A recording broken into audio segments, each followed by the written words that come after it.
முடியும். அவங்க தான் பார்த்து, இந்தந்த காலகட்டத்தில உங்களுக்கு இந்த திசா காலங்கள், இந்த பாவத்தில உட்கார்ந்து நடக்குதுங்க.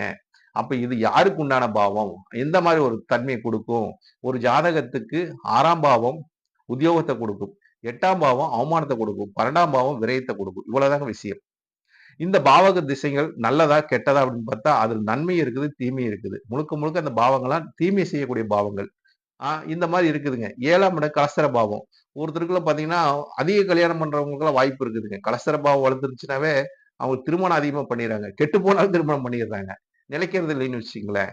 இந்த மாரி ஒவ்வொரு நிலையும் நம்ம ஆராய்ச்சி பண்ண பண்ண அது நெறைய போயிட்டு இருக்குதுங்க. எங்களுக்கே ஒவ்வொரு ஜாதகத்தை பார்க்க பார்க்க எங்களுக்கே ஒரு இன்னும் இதில நெறைய தெரிஞ்சுக்கணுங்கிற ஒரு நிலைப்பாடு இருக்குதுங்க. அது மாரி திருமணம் என்பது எளிதான ஒரு காரியம் இல்லைங்க. ரொம்ப ரொம்ப ஒரு முக்கியமான ஒரு நிலைப்பாடு. ஆனா, இது இறைவனா பார்த்து சேர்த்தி வச்சுர்றாங்க.